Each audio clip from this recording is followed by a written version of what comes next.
તો ફરી સ્વાગત છે મારા મહેંદી ક્લાસમાં। જય શ્રી કૃષ્ણ, કેમ છો?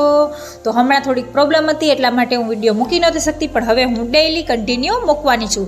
તો આજે આપણે શીખવાના છીએ ગ્રૂમનો ફેસ। આપણે બ્રાઇડલનો ફેસ અને એનું પૂરું બોડી શીખ્યા છીએ, તો હવે આપણે ગ્રૂમનો શીખવાના છીએ। તો ચાલો સ્ટાર્ટ। તો ગ્રૂમના ફેસમાં આપણે જે કપાળનો ભાગ હોય છે એ મોટો રાખવાનો હોય છે, કારણ કે ગ્રૂમનો કે જેન્ટ્સ લોકોનો મોટો હોય। પછી જ્યારે આપણે નીચે દાઢીનો ભાગ આવે છે તે ચોરસ ટાઈપ હોય છે જેન્ટ્સનો, અને પછી જો આવી રીતના કાન આવશે અને આપણે આ પાઘડીવાળો બનાવવાનો છે।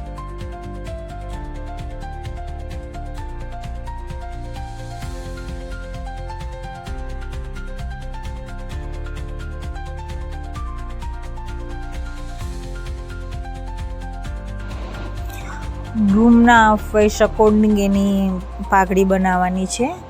અને આઈસમાં આપણે ધ્યાન રાખવાનું છે કે આપણા જેન્ટ્સ લોકોની જે આઈસ હોય છે ને એ બહુ લાંબી ન હોય આઈબ્રો એનો, એટલે આઈબ્રો ટૂંકો અને તેની જે પાપણ આપણે કહીએ ને એ પણ ટૂંકી રાખવાની છે।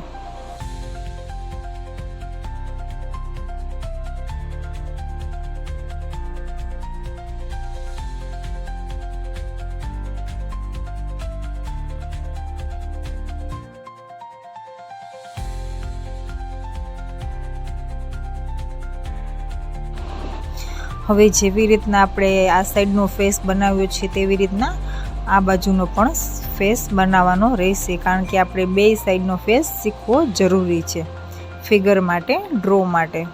એટલે બંને બાજુના ફેસ હું તમને કરીને બતાવી રહી છું।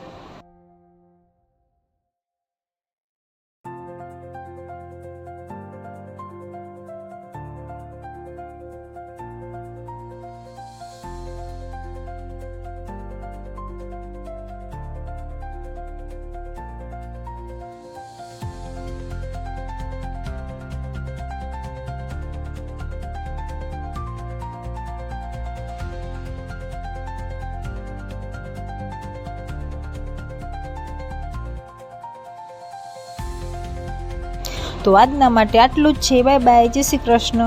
અને હા, આવું કંઈક રોજ નવું શીખવા માટે અને નવું જોવા માટે તો મારી ચેનલને સબસ્ક્રાઈબ કરી લ્યો। બાય બાય, જય શ્રી કૃષ્ણ, આવજો, કાલે ફરી મળીશું।